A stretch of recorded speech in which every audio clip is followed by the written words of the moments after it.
Okay, so we've mounted our project one.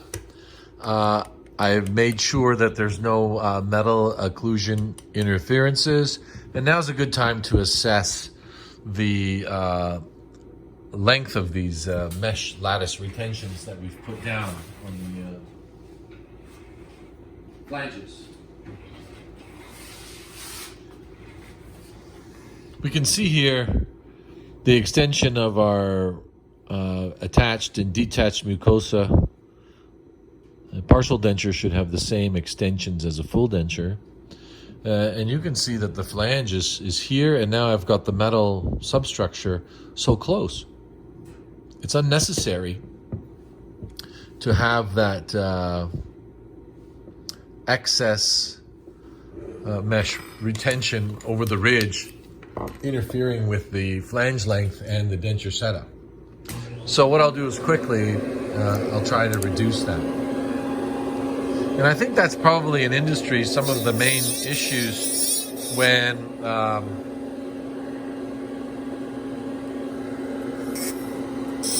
dental laboratories are sending it to third parties to have the framework done. The frameworks are probably satisfactory, but they're not, let's say, savvy in tooth setup.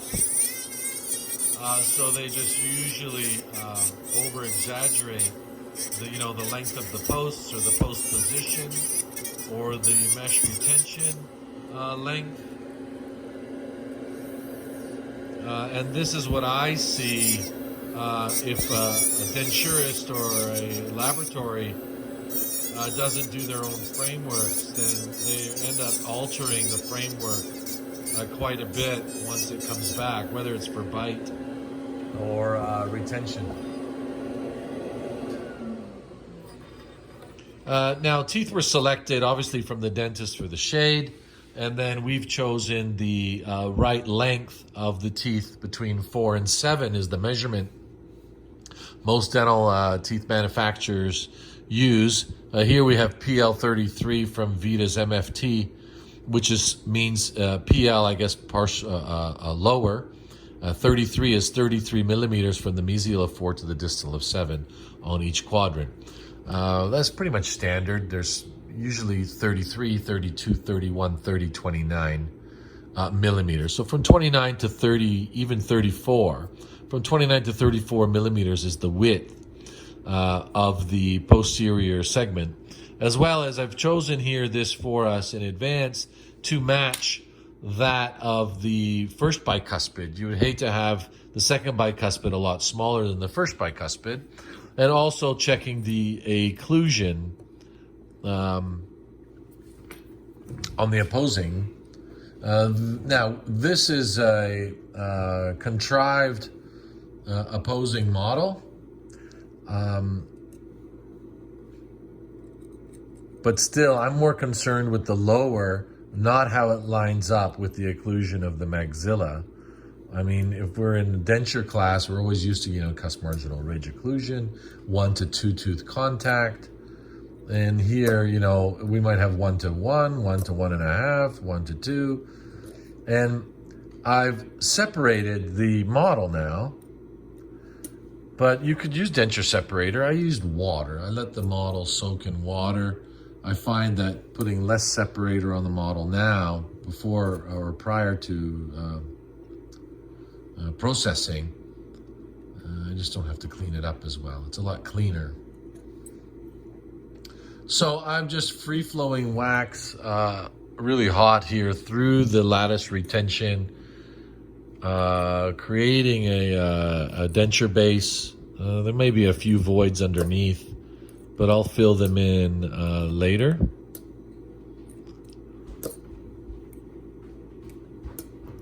Now again, the extensions of the denture base should be that of a full denture, which is the attached and detached mucosa. If the dentist did not take a border molded impression of the free end, whether it was a full border molded impression or altered cast, then we as a dental technician have to guesstimate at that extension.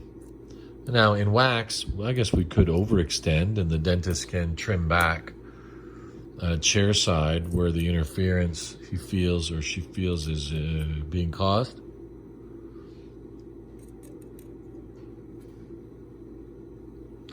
But regardless, when we go to process this, we'll have to relieve any of the undercuts for patient comfort.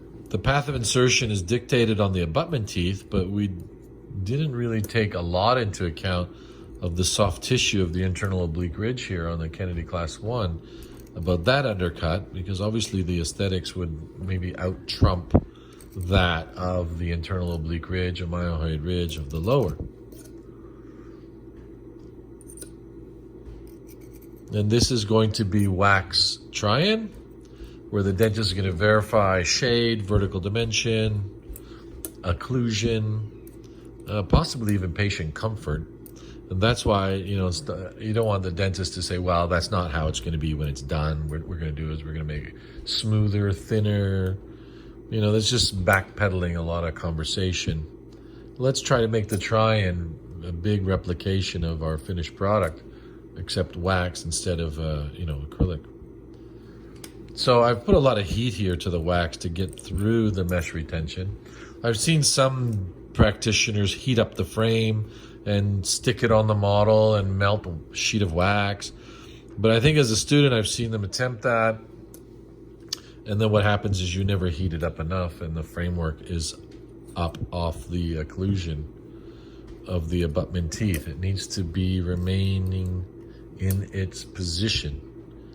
Ideally, it would be very prudent, which I would practice that way myself, is do a framework try-in with no bite registration, like with no occlusion rims attached, no wax try-in. I would just framework try-in by itself. And evaluate that. I mean, everyone's in a rush to get teeth on there, but there's no secret that the most important part of partial denture therapy is the framework, the substructure. If the framework is inadequate, then everything else is, shade, size, mold, bite is really second rate or useless or not important. So, taking some time to blab, I've closed some wax down. What you're going to need here is a alcohol torch and some sort of articulating paper. And we'll use the standard red and blue here. I would start on one side, and in my setup, I really need to keep in mind the length of the bicuspid here should be the same length as the fore. I'm going to need my handpiece. I'm going to need a tapered burr of some sort to adjust the denture tooth to kind of fit almost like a ridge lap into the saddle, and next to accommodate basically the guide plane. Accommodate the guide plane. Now, I would refrain from putting a lot of wax here.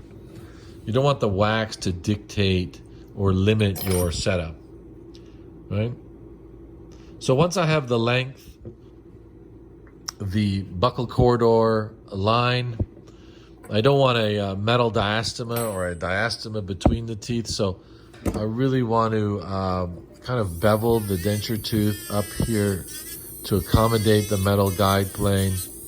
And I can get this really snug up to the guide plane. Now in this case, the plane of occlusion was pretty high. The height of occlusion was pretty high on the distal, so we may have some metal interproximal in the guide plane exposed.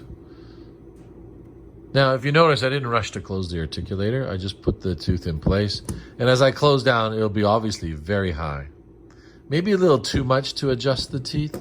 So I'm going to take this down. I want to leave it high and grind the tooth in occlusion, right? But I don't need that much. I can eye it a little bit better. And, maybe a 0.5 millimeter or 1 millimeter out of occlusion. Hyperocclusion. And then you can see the opening here at the front I have. Maintain the buccal corridor. Obviously this is a lot bigger still. And then I'm going to go and then I'm going to adjust the tooth in place. Okay? I'll do that again with another bicuspid just to do it real time.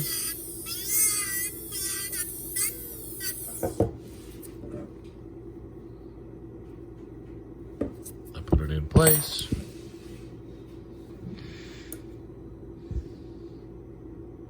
I'm going to seal it with wax. It'll be slightly above the plane of slightly high in occlusion. Support the tooth with wax. Don't get wax on the tooth. You just have to take it off. Remember, my idea here is to maintain the gingival margin length. This is in our rubrics or evaluation guide of number 4 and number 5, so it looks synonymous, or it looks kind of blending in here. I've marked the articulating paper, and now I'm going to remove those 2 areas of where the articulating paper is and put it into occlusion. I can't have the bite open here on denture teeth alone. If you want to use a smaller burr, you can, if you can't quite get into the fossa, where you feel not comfortable getting that close to the natural tooth. You can use a smaller one. Now you can look at the anatomy of the number 4 here. Is quite monoplane. And number 5 will probably end up being very similar. Maximizing contact and centric occlusion. Lateral excursions will be discluded by the canines, as you can see if I move sideways. And before I move on to the next tooth, make sure that I have same contact on the natural teeth as the same level of contact I have on the prosthetic teeth. I want to have equal biting distribution. It's a class 1, so when the patient bites down on the back anyways, when things are equal, it'll probably displace under function into the submucosa, but I don't have that. Anything in hyperocclusion will create extreme denture sores for the client. Slight bit of contact or mobility will, enhance the, keratinization of the edentulous ridge.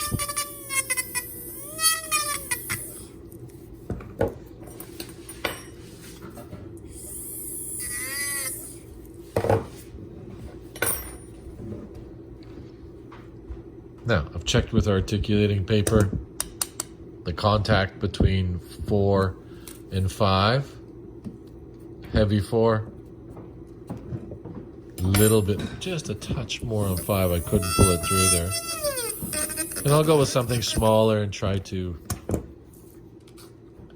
create some anatomical pleasantries, so to speak. Number 6. I already know how much I need to take off. I'm not taking the length, I'm taking underneath to accommodate the framework. I don't want the framework dictating the setup.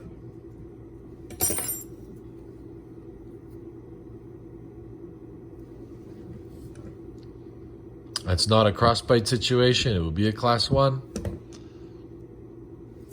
Now, with some experience, you can have a look here and use a visual reference to see what needs to be reduced before waxing it down. And that is the mesiolingual cusp of number 6. I'll take down. It's prematurely contacting.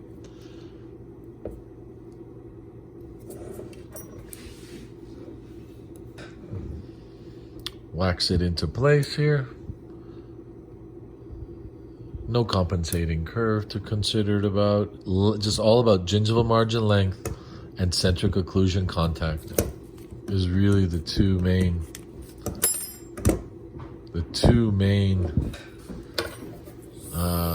aspects I'm concerned with right now. Maximizing centric occlusion contact against the natural dentition, which is worn. Now, I've got some articulating ink in my wax. That's not really a good look. So I'll take it out here and I'll add some more on my hands. So be really careful, don't mark up all the wax with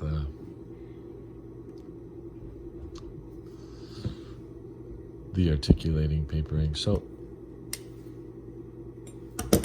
there we go. Just check one more time here. It's just a little heavy on the mesial side. Now, I was impatient. I should wait for the teeth to kind of solidify in the wax. I'm kind of trimming a moving target. I'll put some down here on the lingual side. And as in full dentures, I'm kind of waxing up the case as I'm setting it up. I know I'm going to need to support the lingual side here with some wax eventually, so why not?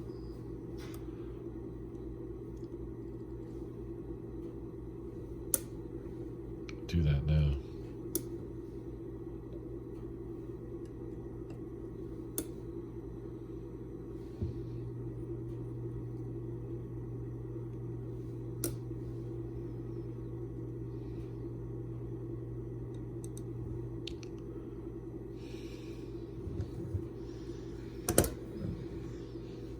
I'm going to add some wax here that I'll be carving on our next video for try-in once I've completed my,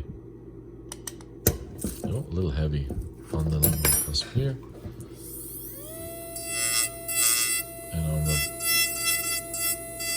triangular ridge of the distal lingual cusp.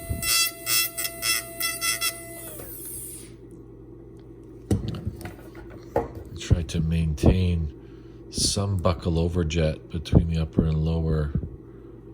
I don't think it requires a crossbite situation or end to end. I want to keep that overjet to deflect the cheeks. I mean, when a client loses posterior teeth that have been replaced for a long time, the cheeks and the tongue fill this posterior space, almost enhancing the possibility of cheek biting and tongue biting, speech impediment. The tongue is restricted. We'll go on to number 7.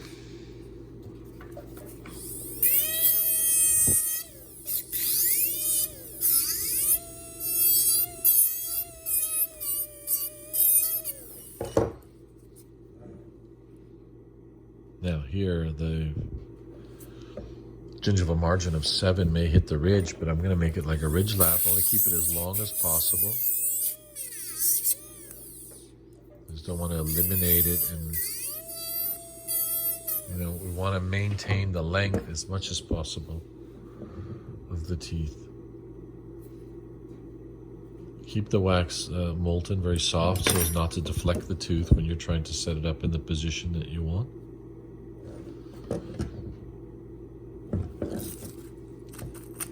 Oops. I'll take that off before I seal it down.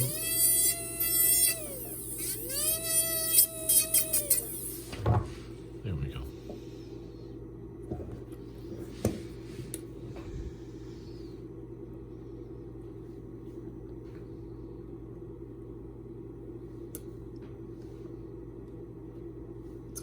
So what I'll do here, now that I've done one quadrant, I'll do the other quadrant off camera, and then I will return for the wax up for the wax try-in. Okay, we'll see each other shortly.